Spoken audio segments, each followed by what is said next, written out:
Welcome back, everybody. It is time for another edition of Roadie Storytime. This is where I just sit here and tell maybe slightly embarrassing stories or wild stories about my time on the road. And as normal, we're filming live on Twitch. Hello, Twitch chat. To anybody that's watching on YouTube later, if you want to join us for these live story times, you can go to twitch.tv/TankTheTech. Sometimes while chat's going, some people bring up some funny stuff or questions, and it, helps add to the story. But today's going to be an interesting one.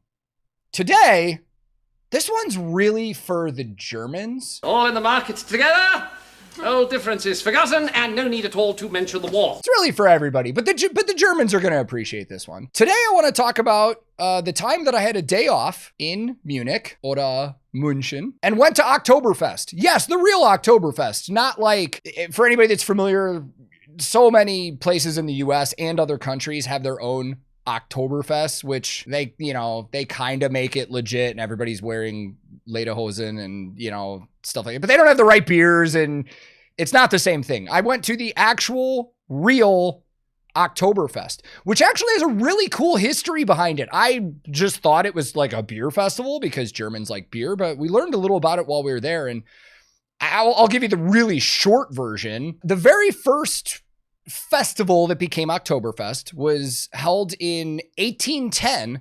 It was to celebrate King Ludwig I marrying the Princess Teresa of Saxe-Hildburghausen. That accent was atrocious. But all the citizens of Munich were invited to attend this festival and all the festivities. And then over the years, long story short, it just became a yearly thing where it started at the end of September and it would always end on like the first Sunday of October. But there's a lot of changes that have been made over the years. There's been some years where it's been missed. But anyways, just know that the Oktoberfest tradition came from this marriage. So you're talking 200 years, over 200 years of tradition here. This is pretty cool. So anyways, this was back in 2015. At the time, I was on tour with Lifehouse.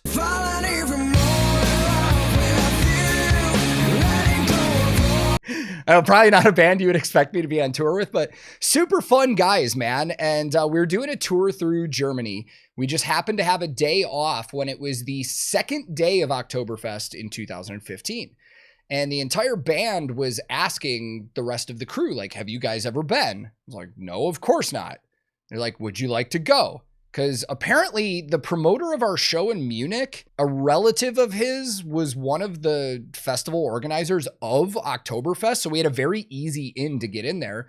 And we're like, yeah, let's do it. This will be fun. This will be cool to experience it. And, me as an American going in, I literally thought it was just drinking beer and a bunch of stuff. And as I'll say in a little bit, like it's more than that. It was crazy. So our tour bus ended up parking at the venue that we were playing the next day. And I believe the venue was Kesselhaus, or was it Backstage? Kesselhaus is in Berlin. There used to be one in Munich. I don't think it's there anymore. But at the time in 2015, it was Kesselhaus. Let me just check. Yeah. According to this show poster that I just found from this tour, the 23rd of September, 2015, Kesselhaus in Munich. So maybe people from that area or Germans I know can correct me. Maybe it doesn't exist anymore, but that's what it says on the show flyer. But there was something confusing about it, which I'll get to later. But anyways, so we take the train with our tour manager, the entire band, and a handful of our crew guys. Not everybody, but it was the majority of the touring party. We take the train down, we get off, and we're, walking through the streets towards Oktoberfest. And as I'm walking up, I start seeing like fair rides, like actual rides and like small roller coasters and stuff. And I was like, oh, I didn't know that it was like a fair like this. And they're like, oh yeah, there's tons of stuff. Because the band had been there before and they were like, it's way more than just drinking and stuff, which that's a fucking lie. It's just drinking, dude. Like you could dress it up and put bands and rides and stuff like that. But like, people are there to drink. But it was so cool getting off the train and walking up because there was people from all over the world they're going in, people from all different nationalities and backgrounds. And a lot of people that were going looked like they made a big deal about it. There were families that were wearing like football jerseys with their last names on the back and stuff like that. And people were dressed up and it was really cool. So we get to the front gates and we start walking in. And in the distance, I see there's like a line of Polizei.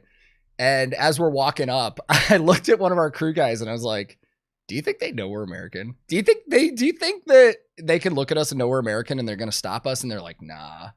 And we get up there and like 5 of these cops step up and just go, stop. Yeah, of course they knew we were American. So they stop us and they were like, Deutsch? It's like, no. And then they just looked at us and they're like, English? We're like, yeah. And they're like, Americans? We're like, yeah. And they're like, yeah, empty out your pockets.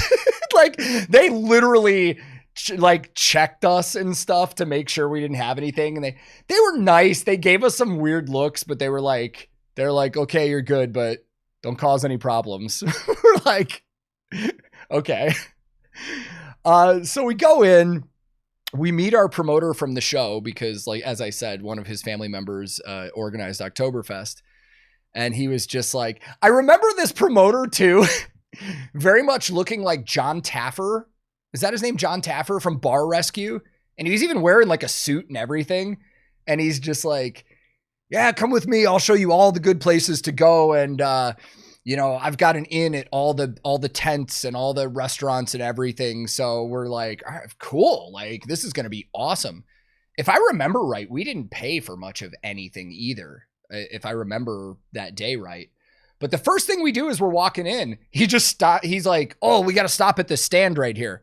And we're like, okay, what is this? And it's just a little tiny stand. And he just turns and looks at us and he's like, schnapps, schnapps, schnapps. And we're like, yeah, fuck it. Whatever. We're at Oktoberfest. Schnapps it is.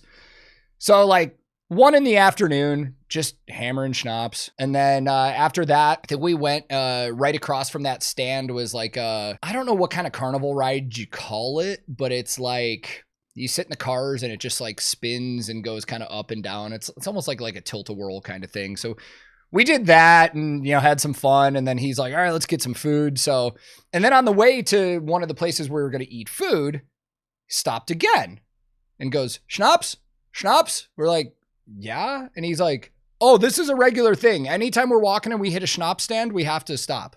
And we're like, oh, this is going to be a day. So more schnapps. We get to a little restaurant area and we sat down, ordered a bunch of food. They had like Oompa bands walking by, playing music. Man, we had some great food. Just so much meat and pretzels. I think I had a lot of, that was the day I think I started loving sauerkraut as well. But we just filled up because we're like, he was like, hey, if you guys are going to be drinking today, like you need to fill up on food. So I ate like my body weight and just sausage and meats and like roasted chicken and stuff. And it was awesome. And after we ate for like an hour or so and watched music and enjoyed a good time, you know, we were drinking beers. And I remember the first beer I got, like I knew the stereotype that beers at Oktoberfest come in like very large steins. Large is an understatement, dude. Like I'll throw the picture up on screen here too. This is me and Ricky from Lifehouse, the drummer who I was teching for. I mean, the steins are like taller than your head. And the beer is pretty decently high percentage alcohol compared to American beers, but it doesn't taste like it. So it can get very dangerous, which it did, foreshadowing, but like you can get blasted pretty quick. So we have a few beers and then we start walking around again and we're like, you know, let's try all the different beer tents. Like let's, you know, cause this guy, a lot of these beer tents at Oktoberfest, you actually have to like, from what I understand, a lot of people have reservations for a long time and you can't just like get in and get a table, but because our promoter had a connection, we were able to. So he kept getting us into all these different beer tents and we'd sample different beers and stuff like that. And then eventually, I know I'm going pretty quick with the story here, but the crazy shit didn't start happening till later. So I'm trying to knock out the beginning part. A few hours went by. I think it was like 4 or 5 PM or something like that. And the band started talking about how they were going to go back to the hotel. They're like, yeah, we got kind of a buzz going on. So like, we're going to go back to the hotel. They're like, do you crew guys want to go back? And I was like, nah, man, I'm enjoying myself. And like, I'm like beer and just fun, good times and talking to people. And it's like, I want to stay. And a few of the other crew guys also wanted to stay as well. So the band, kind of funny enough, was just like, okay, you guys can stay, but like, just know we've been told like Nothing good ever happens here after 5 p.m. After 5 p.m. is when it can start getting dangerous if you've been drinking all day. Now, at this time of my life, not right now, but at this time, I was a pretty heavy beer drinker. I was full-blown, like, I was alcoholic at that point. Now, I haven't drank in years now. You people mostly that are watching know that. But back then, I was like, I was one of those drinkers that once I start, I'm not stopping. So I'm like, I'm staying. And then I think it was our monitor engineer and front of house engineer that also decided they were going to stay. But the tour manager and the band and a couple of the other crew guys went back to the bus by themselves. So it came down to the three of us that stayed, and it was about 5 p.m. And the promoter again was just like, yeah, wherever you want to go, just let me know. So I can't remember exactly what little beer garden it was, but we go into this beer garden and hold on, snooze.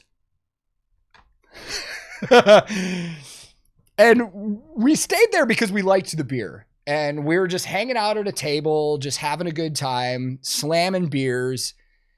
And behind us, at the table behind us, we start hearing English, and not just English, but like Midwestern English accents.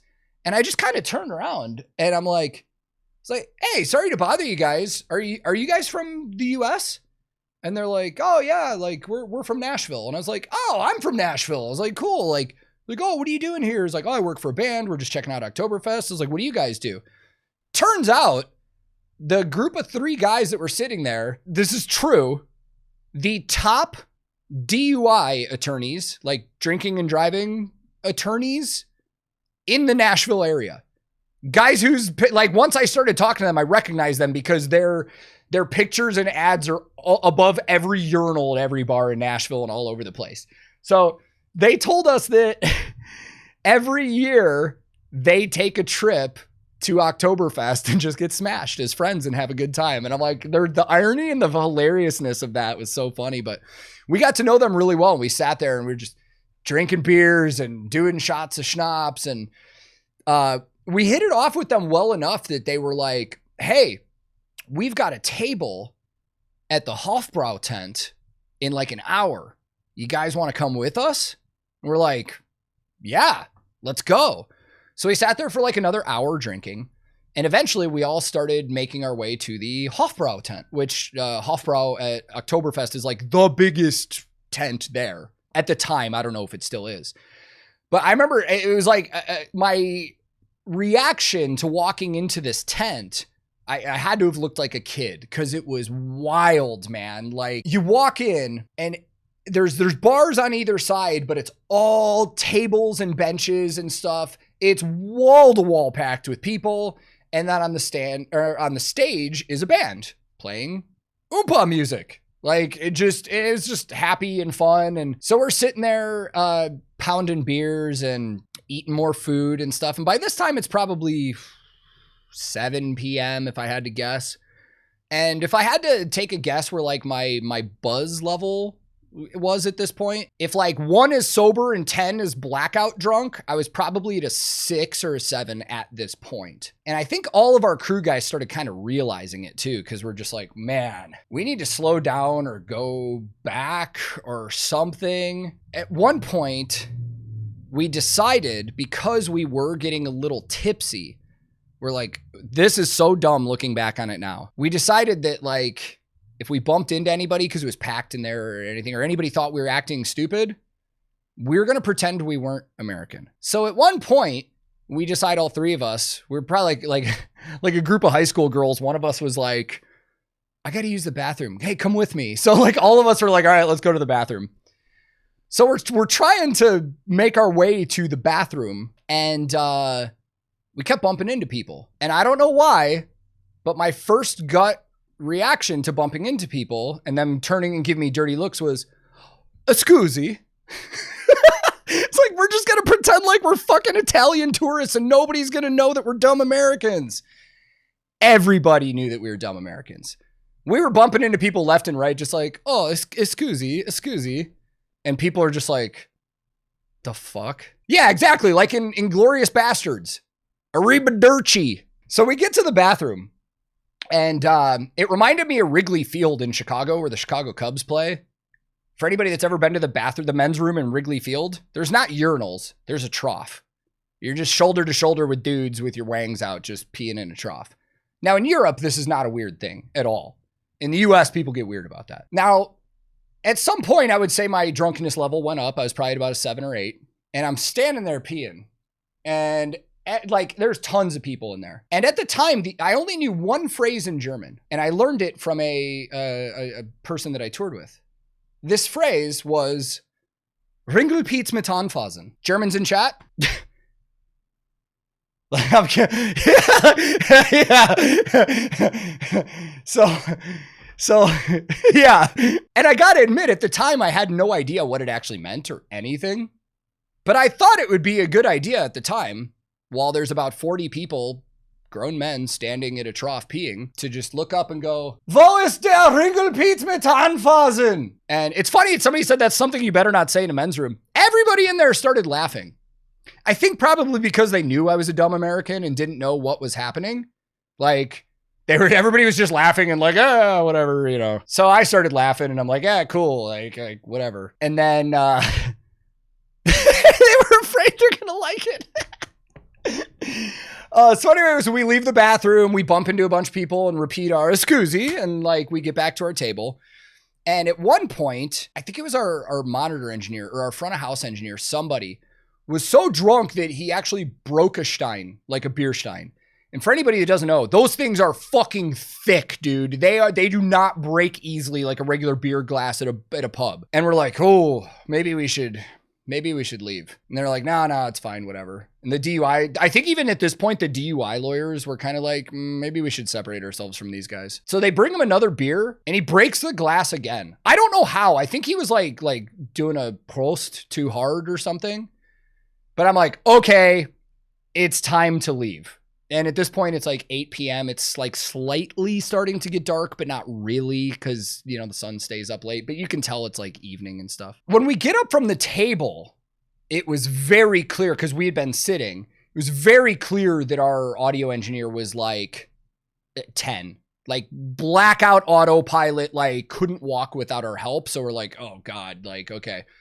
So me and my monitor engineer literally put our arms under his shoulders. And we're both smashed at this point too. I'm like probably at like an 8. And we get him outside and we're like, oh, train, let's go to the train and we'll get back to the bus. We go up to the train and there's this big mountain of a lady, like in uniform. I don't think she was like a conductor or anything, but I think she had to have worked the platform to admit people onto the train. And she's stopping us. She's got her hand out and she's like 99999. And she starts saying something to me. And there was a German guy that was in line that was nice enough to be like, do you speak German? It's like, no. And he's like, oh, she's telling you your friend is too drunk to get on the train, which I now understand is like an astonishing feat for Oktoberfest. Like, I mean, he must have been like really, really, really bad. So we started kind of freaking out because we're not going to leave our friend. Like he's our roadie brother. So my monitor engineer turn and we see a bench and we sit him down on the bench and he's like, oh, good. And we're like, dude, stay here for a second. Don't go anywhere. Stay here. We're going to ask somebody for directions and whatever. And we'll be right back. We couldn't have walked more than 10 feet away from the guy. And we started talking to people that knew English and we're like, hey, how do we get back? And luckily, in my smart sense, sober sense, before we left, I didn't have my wallet, my passport, anything on me, but I had taken a piece of paper and I wrote down the address to where our bus was. But this was the confusing thing for me. As I said, the venue was Kesselhaus, but I know for sure on the piece of paper I had wrote Theaterfabrik, which is another like venue-ish area there. So I don't know if names have changed since then or something like that, but like, this is why I'm so confused with this story because I like Kesselhaus doesn't exist anymore. I had Theaterfabrik written on a piece of paper, but I took out this piece of paper. I showed it to a person and he's like, oh, that's not that far. You could probably get a cab. And we're like, okay, cool. So me and our monitor engineer turned to walk back to the bench where our front of house engineer is sitting. And he's gone. Just gone. We're like, looking around all over the place. Couldn't find him. We're like, what the hell? And then so we start freaking out and we start walking around. We probably walked around for like 20 minutes. And then we finally found him, like laying on the ground somewhere. So we got to get him off the ground and stuff like that. And we're like, dude, get it together. He can't function. He's like, fucking, we're like, okay. So our monitor engineer is like, I'm going to go try and like flag a cab down. So I was like, okay. And he's drunk too. Let's not forget this. So he goes to flag a cab. Next thing I know, he's just gone. Just gone. I don't know if we just got separated through the crowd and couldn't find each other, or his mind did one of those drunken flips where he's like, I don't give a shit about anything but what I'm doing right now. Like, have no idea to this day. We were all so drunk, like none of us really recall a lot. So here's where my memory starts to blank out. I remember at this point, it's just me and the blackout drunk, non-functioning front of house engineer. And we're sitting on a bench. And then I think at some point I had asked another person, like I got up off the bench and asked another person, like, hey, we need to get back to this place. Can you help us? And then when I turned around to the bench again, homie's gone. So the three of us that started together are now all completely wasted and all split up at Oktoberfest. At about this point, right here in this story, I am blacked out. So for the rest of the story, I'm just going to tell you the fleeting memory recollections that I have. So I remember this happening and him like being disappeared from the bench. The next recollection I have is stumbling through the streets of Munich in the pouring rain when it's nighttime out. It's like dark. So a few hours had to have gone by and I'm just stumbling around. I remember that. The next thing I remember is being pulled up out from under a bush in downtown Munich by a group of people, a very nice group of people. And I don't remember what they were saying to me. I don't know if they were German. I don't know anything. I just remember I took the piece of paper with the address to our bus out of my pocket and I just showed it to them. The next memory that I have after that is being in the back of a cab. So these people were nice enough to definitely find me just on the ground. They probably, if they were Germans, they probably knew. They're like, it was just some drunken asshole at Oktoberfest. Let's help him out. So they got me a cab because I didn't have money. Like these people, I don't know if by any chance there's anybody that ever watches this video that was in Germany in 2015 that remembers helping a dumbass drunk American into a cab. Thank you. That was me. I appreciate it. The next memory I have, and this is fucking crazy. Literally the next memory I have is loading out a show. And I don't mean loading out our show the next day. I mean, I got back to the bus where the venue was, and there was a show going on there that night. And I decided, hey, I'm a roadie.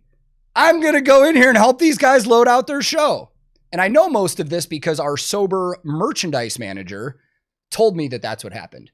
He actually said, I got back to the bus and he said he heard the door, because on the bus that we were on, when you punch in the door code to the bus, it beeps. And if you're in the bus, you can hear it. And he said he kept hearing the beeping, but the door wasn't opening. So I wasn't getting the code right. And eventually he hears a really loud, just like, and he opens the door and he said I had face planted outside the bus. I guess when I was leaning over to punch in the code, I had just face planted into the door and then just hit the ground. So he got me up into the bus and he said I sat with him in the front lounge. And then I saw that there was a show getting out at the venue that we were doing the next day. And without saying anything, I just got off the bus and I walked into this venue and just literally, he said next thing he knew, he saw me literally loading a truck. Like as I was like blackout drunk, just helping a band load out. I probably went in there and was like, hey, we're playing here the next day. I'm from America. I'm a roadie. And I kind of remember a little of that. Like I remember being outside by the truck and stuff, but anyways, right there is where my memory for the night ends. And this is where the story gets kind of embarrassing and really fucking dumb. The next thing I know, I'm waking up, and I wake up, I open my eyes, and I'm not in my bunk. I'm in the back lounge upstairs of the bus, like laying on the couch. And I'm like, oh, fuck. Like, hungover is an understatement. I probably had like alcohol poisoning. I was hurting, and I'm wearing a hoodie, and I have no pants on, just my boxers, which checks out if you've been drunk, whatever. So I'm in my boxers, and I got a hoodie on, and I'm just like, oh, like, what the fuck? And I look at my phone, and it's like 6:30 a.m. Like, I was like, what? How am I waking up this early? And our load-in wasn't until like 11 or something. So I'm like, oh, I gotta go back to sleep. So I sit up, and I got my hands in my head like this. And I'm like, I gotta get to my bunk. Like, I'm gonna go sleep for like, I get 3 more hours of sleep. Yeah, this is the next morning. I was like, I get 3 more hours of sleep. And as I'm sitting there with my hands in my head, or my head in my hands, I start smelling something. And I'm like, the fuck is that? And I start looking, and right away, immediately catches my eye. I look, and on the floor of the back lounge of the bus, there's just a shit on the floor. A human shit. And my reaction mentally was probably like Mila Kunis in Ted, where she walks into the apartment and there's like a dookie on the floor. And she's like, there is a shit on my floor! Well, or is the floor on the shit? What's going on? Is that a shit? Now, my first gut initial thought was like, oh my God, did I do that? But I didn't know. Like, because there was other drunk assholes like that were there. So I'm like, dude, regardless of fucking if it's mine or not, I'm cleaning this up because I don't want anybody to see this in case it was me. So I like went and got a trash bag and cleaned it up, and fucking I actually like went outside the bus and like threw it in a dumpster by the venue. And I'm still just fucking hurting so bad. And when I walk back up onto the bus, our monitor engineer, who had like disappeared during the night, was downstairs with a bowl of cereal. He's got a bowl of cereal sitting on the fucking table. And he's like, he's also sitting like this. And I'm like, bro, what fucking happened last night? And he's like, well, I don't know. He's like, I do remember like getting separated from you guys. He's like, I was blackout drunk. And he's like, I remember getting separated from you guys. And he's like, the lady actually did let me back on the train and I made it back here. But he goes, by the time I got back here, it was like 10 or 11 p.m. and I was really drunk. So I went to my bunk. But he goes, I do remember hearing you get back to the bus at about midnight or so. And I was like, okay. So we're like sitting there not saying anything, heads in our hands. And I'm like, where's our monitor engineer? And he's like, he's probably in his bunk. So I like went to go check. So I go upstairs and I kind of open the curtain and he's not in there. And I walk downstairs and I'm like, yo, bro's not in his bunk. And he's like, really? Maybe he went inside to the venue to like use the bathroom or something. So I walked into the venue. He's not there. And I go back to the bus and we're like, dude, did Munich swallow him whole, dude? Did he not get back? And we started kind of freaking out, and it didn't last long because we started hearing the bus code numbers being punched in. And right when we heard them, we opened the door and there's our audio engineer. Now, I was shocked because his face was bruised. His shirt was like, he was wearing a button-up shirt. It was like ripped to shreds. And we're like, what the fuck happened to you? And he's like, I don't know. Like, just I don't know. We're like, dude. So like he gets on the bus and we start checking all of our pockets and stuff. Well, I didn't because I didn't have pants on still at this point. Or actually I had to have because I went in the venue. But he starts checking his pockets and he pulls out his iPhone, and his iPhone is bent at a 90-degree angle. I'm talking like bent in half like this, his iPhone. And we're like, did you get hit by a car last night? And he kind of was like, I think I might have actually. And we're like, what the fuck? So like, We're like, okay, well, at least we're all back here. We're back. We're live. We're good. So, hey, future Tank here while I'm editing the video that you're watching.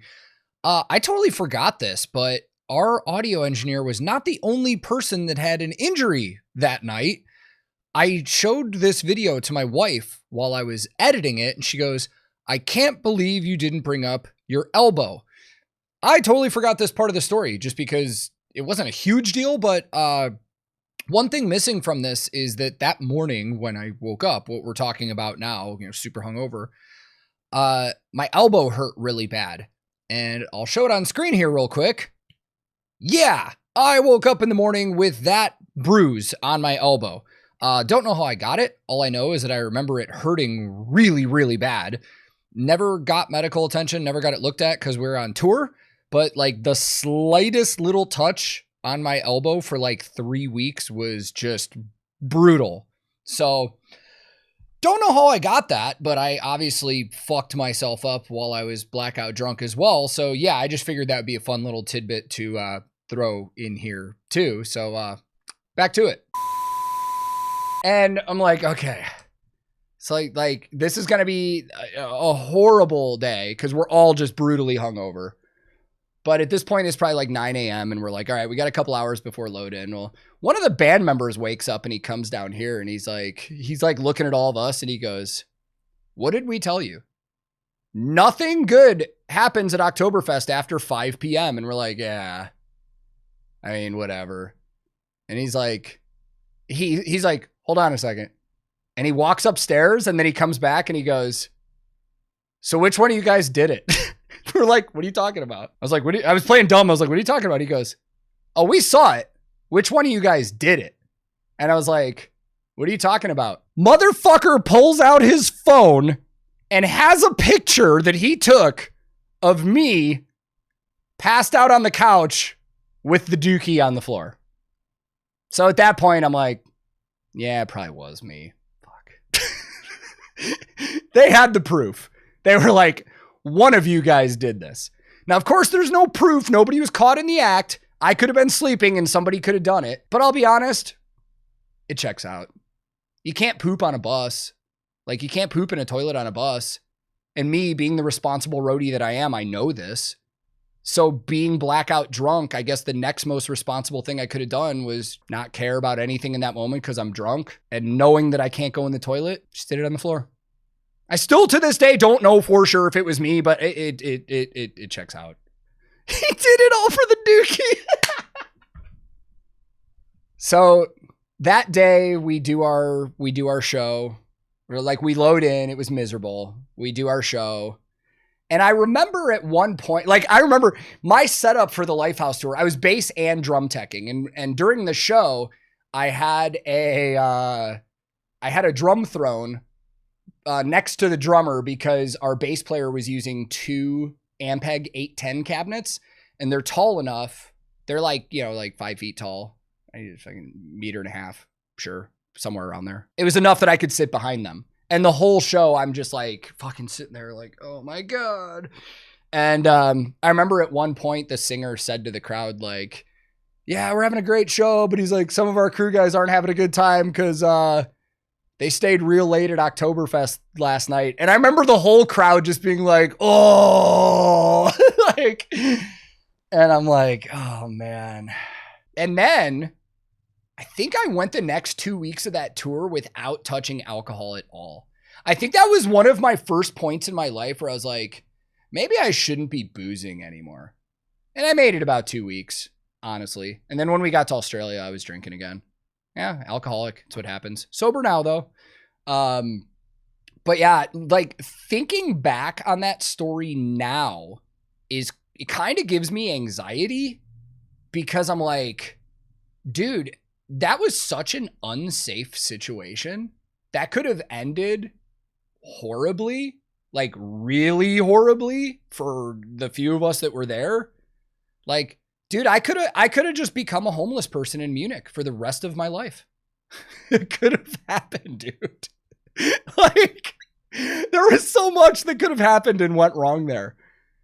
Like, I could have just been living on the streets of Munich the rest of my life and going up to random venues and telling everybody I'm a roadie and trying to load out shows. They're like, who's this guy? Like, he's just a local homeless guy. Don't worry about him. He said he was a roadie at one point. He's just helping people load out. The funniest part, though, is when I tell Germans that I know now about this story, they're like, that's so dumb, because they're like, we're Germans and we don't even go to Oktoberfest. Like, I didn't realize that the majority of people that go to Oktoberfest are foreigners that are just being drunk and dumb. Like, a lot of, like, I guess a lot of Germans I know, I think all the guys in Electric Callboy and their crew have told me they've never gone to Oktoberfest and they live there. Hey, at least I guess I got that experience more than some Germans that actually live there. But I will tell you, I will never go again. I mean, I could handle it now that I'm sober and stuff, but like that environment and stuff, it's just like, I did it once. It was ridiculous. It was an experience. It makes for a story, whatever. But yeah, Oktoberfest for me was a shit show, literally and figuratively. Best roadie story ever? Really? This one? Me getting annihilated at Oktoberfest and taking a Duke on the bus? Allegedly.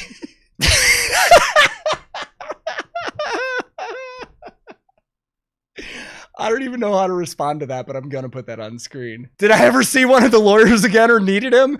No. I will say proudly, even though I've had my fair share of dumb drinking incidences in my life, I've never gotten a DUI or like driven like that or anything. Like, never needed it. So yeah. But anyways, guys, yeah, that is my embarrassing story about Oktoberfest and how I could have just become the weird, crazy, homeless roadie dude that just lived in Munich forever. But it's kind of funny thinking about these things on the road. I'll have to think of some other stuff to talk about. It's kind of a shame that a lot of these roadie story times do involve substance abuse when I was younger. But I mean, it's part of my story and you guys can see where I'm at now. So I've no shame in it. It's just, it is a little embarrassing, but that's going to wrap it up for this one. So, again, if those Germans who helped me out there ever see this video for whatever reason, Dankeschön.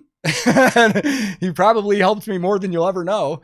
To everybody that was in chat today, thank you for being here and thank you for being cool. Again, if you're watching on YouTube later, you can go to twitch.tv/TankTheTech, where we tell stories, talk about music industry, sometimes do reactions, all that good stuff. But yeah, follow me on social media if you want to, I guess. @TankTheTech is my handle on just about everything. But until next time, wherever you are in the world, be safe, be kind to each other. I love you all. Und Ringelpiez mit Anfasen.